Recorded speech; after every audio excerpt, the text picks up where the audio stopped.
Hello बच्चों, कैसे हो आप सभी। इस क्लास में आपको कराऊंगा test for divisibility of a numbers. मतलब हम कैसे पता लगाएं कि ये नंबर इससे डिविजिबल है या नहीं है। तो इस क्लास में मैं आपको यही कराऊंगा। इसको डिविजिबिलिटी टेस्ट भी बोलते हैं। तो चलिए शुरू करते हैं इसकी क्लास को। तो हम कैसे पता लगाएं कि नंबर 10 से डिवाइड हो रहा है या नहीं हो रहा। तो 10 से डिवाइड हो रहा है या नहीं हो रहा है, इसको पता लगाने का एक सिंपल सा तरीका है। आप नंबर को चेक करिए।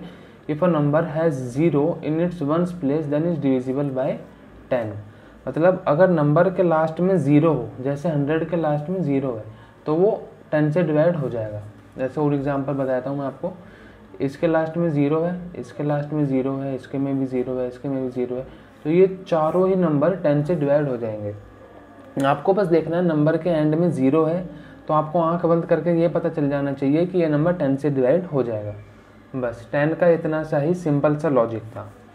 अब चलते हैं डिविजिबिलिटी बाय 5। अब हमें पता लगाना है कि नंबर 5 से डिविजिबल है या नहीं है। तो इसका भी बहुत आसान है। अगर नंबर के एंड का डिजिट 0 हो या 5 हो, तो वो नंबर 5 से डिविजिबल हो जाएगा। जैसे ये देखिए, लाइक 105 के एंड में 5 है, 215 के एंड में 15 है, ये 6205, ये 6205 के एंड में 5 है, तो ये 5 है, तो 5 से डिविजिबल हो जाएगा। और ये 3500 के एंड में 0 है, तो ये 5 से डिवाइड हो जाएगा। बस आपको ये देखना है नंबर के एंड में 0 या 5 है, तो वो 5 से डिवाइड हो जाएगा। अब हम चलते हैं डिविजिबिलिटी बाय 2 पर। अब हम कैसे पता लगाएं कि नंबर 2 से डिवाइड है या नहीं है। आपको बस डिजिट के एंड में देखना है। अगर इवन नंबर है, अगर डिजिट के एंड में इवन नंबर है 0, 2, 4, 6, 8, तो वो नंबर 2 से डिवाइड हो जाएगा। मतलब जो पूरे आपका नंबर है उसका जो एंड नंबर होगा ना, उसकी जो एंड डिजिट होगी, बस आपको वो देखना है वो 2 से डिवाइड हो रही है। अगर वो हो रही है तो पूरा नंबर 2 से डिवाइड हो जाएगा। बस सिंपल सा लॉजिक। Divisibility bye 3। अब हम कैसे पता लगाएं कि नंबर 3 से डिविजिबल है या नहीं है। अब इसको लगाने का थोड़ा सा ट्रिकी वो है। If the sum of the digit is multiply of 3 then the number is divisible by 3। अब इसका मतलब ये है कि अगर जो सम का जो पूरी डिजिट दी हुई है इन्होंने, जैसे ये देखिए, जैसे ये आर द नंबर्स 25 का सम क्या है 7, तो 7 3 से डिविजिबल है नहीं है, तो ये भी 3 से डिविजिबल नहीं होगा। 37 का सम क्या है 3 + 7 10 3 से डिवाइड होता है, तो ये नंबर भी नहीं होगा। 260 का सम क्या है 2 + 6 8 8 + 0 8 8 को अगर हम 3 से डिवाइड करें तो होगा नहीं होगा। बस यही सिंपल सा लॉजिक था इसमें। अब जो नंबर होंगे मैं आपको वो दिखा देता हूँ। 54 5 और 4 का सम क्या होता है 9 3 से डिवाइड होता है, तो ये पूरा नंबर भी 3 से डिवाइड हो जाएगा। 219, अब ये बड़ा नंबर है। अब हम कैसे पता लगाएं कि भैया ये 3 से डिवाइड होगा या नहीं होगा। तो इनका सम कर लो। 2 + 1 3 3 + 9 12 3 से डिवाइड होगा, तो ये पूरा नंबर 3 से डिवाइड हो जाएगा। बस यही सिंपल सा ट्रिक था इसमें 3 में। हम चलते हैं नंबर 6 पर। अब हम कैसे पता लगाएं कि कोई नंबर 6 से डिविजिबल है या नहीं है। तो इसका भी थोड़ा ट्रिकी है। अगर वो number, if a number is divisible by 2 and 3 both, then it is divisible by 6 also. अगर वो नंबर 2 और 3 दोनों से डिवाइड हो रहा है, तो वो नंबर 6 से भी डिवाइड हो जाएगा। जैसे आप 18 ले लीजिए। 18 2 से डिवाइड हो रहा है। कैसे डिवाइड हो रहा है हमें कैसे पता चला, क्योंकि इसके लास्ट में है 8 और 8 2 से डिवाइड होता है। अब हम इसे टेस्ट करेंगे कि ये 3 से भी डिवाइड होगा। 3 से डिवाइड करने के लिए हम इसे प्लस करेंगे। 1 + 8 9 3 से डिवाइड होता है। तो ये 2 से भी डिवाइड हो रहा है, ये 3 से भी डिवाइड हो रहा है, तो ये 6 से भी डिवाइड होगा। आप ऐसी और नंबर ढूंढिए। जैसे मैं आपको ये 27 का बता देता हूँ। 27 के एंड में क्या है 7 2 से डिवाइड होता है नहीं, पर 27 3 से डिवाइड होता है, क्योंकि 2 + 7 9 और 9 3 से डिवाइड होता है। 27 3 से डिवाइड हो रहा है पर 2 से नहीं हो रहा है, तो ये 6 से डिवाइड नहीं होगा, क्योंकि इसमें लिखा है बोथ। वो नंबर दोनों से ही डिवाइड होना चाहिए। अगर एक से डिवाइड होगा तो काम नहीं चलेगा। चलिए अब चलते हैं डिविजिबिलिटी बाय 4। अब हमें कैसे पता चले कि नंबर 4 से डिवाइड हो रहा है या नहीं हो रहा है। तो इसका एक सिंपल सा लॉजिक है, आप पूरा नंबर को छोड़िए, बस उसके लास्ट के 2 डिजिट को देखिए। अगर उसके लास्ट के 2 डिजिट उससे डिवाइड हो रहे हैं, जैसे मैं आपको एक नंबर लिख देता हूँ 3 4 6 8 1 2। अब ये इतना बड़ा नंबर है, अब इसको 4 से डिवाइड करने के लिए कैसे पता चलेगा। और जिसके लास्ट के 2 डिजिट देखिए, 12 है, 12 4 से डिवाइड हो रहे हैं, तो ये पूरा ही नंबर 4 से डिवाइड हो जाएगा। सिंपल। 4 में का बिल्कुल सिंपल है, बस आपको लास्ट के 2 डिजिट देखने हैं, वो 4 से डिवाइड हो रहे हैं तो ठीक है, नहीं हो रहे तो ठीक है। 8 का भी बिल्कुल इसी की तरह है।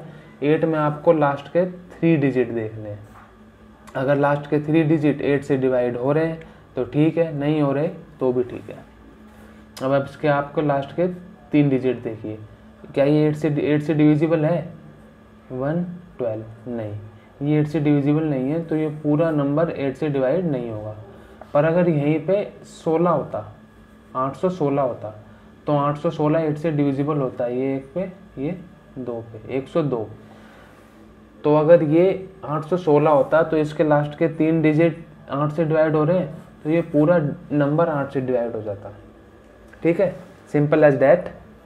4 में आपको लास्ट के 2 नंबर देखने हैं, 8 में आपको लास्ट के 3 नंबर देखने हैं। अगर वो डिवाइड हो रहे हैं तो वो पूरा नंबर उनसे डिवाइड हो जाएगा। अब डिविजिबिलिटी बाय 9, जैसे हमने 3 का देखा था ना कि सम ऑफ द डिजिट अगर 3 से डिवाइड हो रहे थे तो वो 3 से डिवाइड हो जाएंगे, सेम हमें 9 में भी करना है।